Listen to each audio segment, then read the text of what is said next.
சித்தர் வணக்கம். உலக தமிழ் அறிவாளிகளே, சித்தர்களின் அருளால் நலமுடன் நீடூழி வாழ்வோம். மிஸ்டர் லேடிஸ் ஊடக ரசிக பெருமக்களே,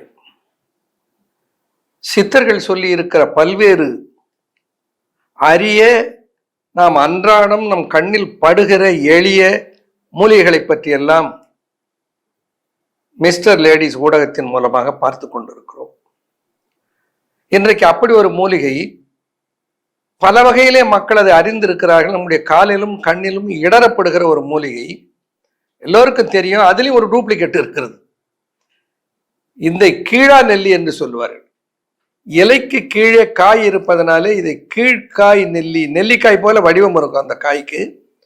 இந்த இலைக்கு கீழே வரி வரியாக இருப்பதனாலே அதற்கு கீழ்காய் நெல்லி என்று பெயரான எல்லாம் சொல்லும். கீழா நெல்லி கீழா நெல்லி என்று சொல்லுவோம். கீழா நெல்லினா மஞ்சள் கரிசல், மஞ்சள் காமாலை, நமக்கு எல்லாருக்கும் தெரிந்த செய்தி. மஞ்சள் காமாலைக்கு மட்டும்தான் கீழா நெல்லியா? கல்லீரல் பிணிகளுக்கு மட்டும்தான் கீழா நெல்லியா? நான் இன்னொரு முக்கியமான ஒற்றை மூலிகையாக இன்றைக்கு தீர்வு காண முடியாமல் உலகமெல்லாம் தவித்துக் கொண்டிருக்கிற ஒரு நோய்க்கு விடிவாக இருக்கிற ஒரு மூலிகை இந்த கீழா நெல்லி. கீழா நெல்லியை பற்றி சொல்லுகிற போது தேரையர் சொல்லுவார், கீழா நெல்லி குணந்தான் கேளாய் மதுமேகம், கீழா நெல்லி குணந்தான் கேளாய் மதுமேகம், தாழா காமாலைகளை சன்னும் தான், தாழா காமாலைகளை சன்னும் தான், தேனழலும் தொக்கினழலும் பொக்கிவிடும் தக்க விரணம் கெடுக்கும் தான் என்று இந்த கீழா நெல்லியை பற்றி தேரையர் சொல்லுகிற போது முதல் அடையாளம் அது கல்லீரல் பிணிகளாக இருக்கிற காமாலை எல்லாம் கண்டிக்கும் என்று சொல்லுகிறார். பின்னால் முதல் அடையாளமாக சொல்வது கீழா நெல்லி குணந்தான் கேளாய் மதுமேகம்.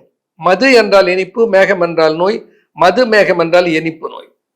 இனிப்பு நோய்க்கு ஒரு சிறந்த மருந்து கீழா நெல்லி. பலர் அறிந்துள்ளார்கள். ஒரு அனுபவ நிகழ்ச்சியை சொல்லுகிறேன். சென்னை பல்கலைக்கழகத்திலே அப்பொழுது நான் முனைவர் பட்டத்திற்காக பயின்று கொண்டிருந்த சமயம், அங்க அடல்ட் அண்ட் கண்டினியூங் எஜுகேஷன் டிபார்ட்மெண்ட்டினுடைய தலைவர் ஜெயகோபால், டாக்டர் ஜெயகோபால், ரொம்ப உலக அளவிலே மிக பிரசித்தி பெற்ற ஒரு பேராசிரியர். அவருக்கு மஞ்சள் காமாலை வந்து விட்டது. அவரை மருத்துவமனையிலே வைத்து மிக புகழ்பெற்ற சென்னையில் இருக்கிற ஒரு மருத்துவமனையில் மருத்துவம் பார்த்தார்கள். அந்த சீரம் பிலிருபின் அளவு வரம்பை தாண்டி ஏறிக்கொண்டே போய்விட்டது. உடல் முழுக்க அந்த பிலிருபின் சென்று படிந்த காரணத்தினாலே அவர் சீப்பை எடுத்து உடம்பை எல்லாம் புரண்டி கொண்டிருக்கிறார். அவ்வளோ அலர்ஜி ஆகிவிட்டது. அவ்வளோ மோசமான பாதிப்புக்கு உள்ளான நிலை. அப்போ மருத்துவமனையில் சொல்லிவிட்டார்கள், இனிமேல் நாங்கள் செய்வதற்கு ஒன்றும் இல்லை. நான் சொல்லுவது 25 ஆண்டுகளுக்கு முன்னால். அப்பொழுது எனக்கு பரிச்சயமாயிருந்த அவருடைய மாணவி ஒருவர் அவரிடத்தில் சொல்லி இருக்கிறார், மஞ்சள் காமாலைக்கு பல ஆயிரம் பேர்களை குணமாக்கிய அனுபவம் டாக்டர் அன்பு கணபதிக்கு உண்டு. அவரிடத்தில் சென்று முயற்சித்து பார்க்கலாம். அவருடைய நல்ல நேரம் அவர் நம்பிக்கையோடு வந்து பார்த்தார். 12 நாட்களில் அவ்வளவு அதிகமாக இருந்த சீரம்பிலிருபின் 15 விழுக்காடு இருந்தது முழுமையாக குணமாகிவிட்டது. பிழைத்து கொண்டார். அந்த அரிப்பு பிப்பு எல்லாம் போய்விட்டது. நன்றாக நலம் பெற்று விட்டார். பிறகு அவர் சொல்லுகிறார், எனக்கு 13 நாடுகளுக்கு, வெளிநாடுகளுக்கு செல்லுகிற வாய்ப்பு கிடைத்திருக்கிறது. அதை நான் நழுவிட விரும்பவில்லை. எனக்கு எப்படியாவது போவதற்கு வழி செய்யுங்கள். நான் சொன்னேன், இப்போதான் ஒரு 15 நாள் தான் ஆகிறது. நீங்கள் முழுமையாக நலமடையாமல் சென்று ஒருவேளை ரிலாப்ஸ் ஆகிட்டா ரொம்ப ஆபத்தாயிடுமே என்று சொன்னேன். இல்லை, நான் போயாகணும், நீங்கள் ஏதாவது ஒரு வழி செய்யுங்க என்று சொன்னார்.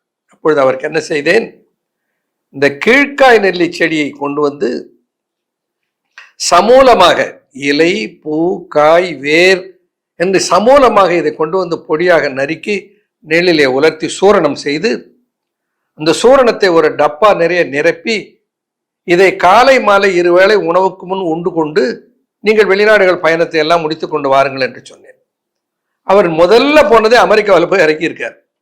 இறங்கின உடனே அந்த டப்பா பிரித்து பார்த்துட்டு, no we cannot allow this அப்படி சொல்லி தூக்கி போட்டார். நல்ல ஆங்கிலத்திலே புலமை பெற்றவர், வல்லமை பெற்றவர். தடதடன் ஓடி அதை எடுத்துட்டு வந்துட்டு, I am alive because of this. If I don't use this herbal powder, I will die.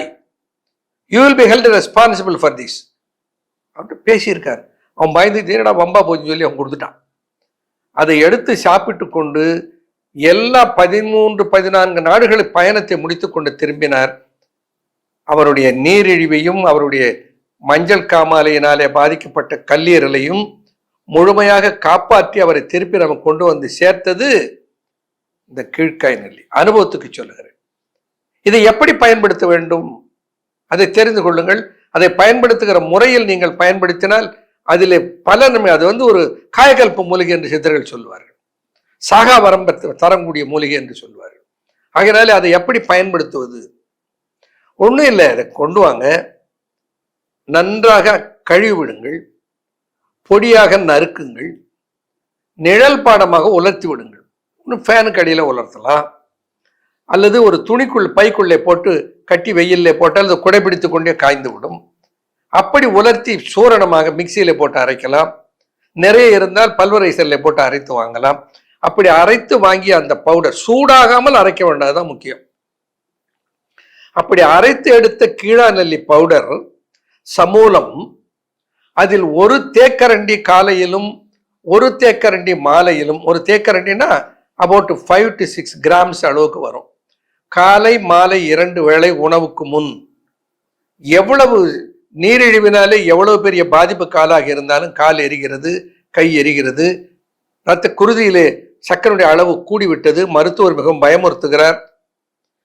எந்த நிலையில் இருந்தாலும் நீங்கள் என்ன மாத்திரை எடுத்துக்கொண்டிருந்தாலும், மருந்து எடுத்துக்கொண்டிருந்தாலும், அப்படி இன்சுலினே போட்டுக்கொண்டிருந்தாலும், சர்க்கரை நோய் கட்டுப்படவில்லை, நான் இன்சுலின் போட்டுக் கொண்டிருக்கிறேன், நான் மாத்திரைகள் நிறைய எடுக்கிறேன், அப்பொழுதும் என்னுடைய சர்க்கரை அளவு கூடுதலாக இருக்கிறது குருதியில் என்று கவலையோடு இருக்கிறீர்களா? நீங்கள் துணையாகவாவது இதை சேர்த்துக் கொள்ளுங்கள். கொஞ்ச நாள்ல நீங்களே கண்டுபிடிச்சிருவீங்க. இத்தனை வேதியியல் மருந்துகள் செய்யாத அதிசயத்தை இந்த கீழா நெல்லி என்கின்ற ஒரு மூலிகை உங்கள் உடலில் செய்வதை பார்ப்பீர்கள்.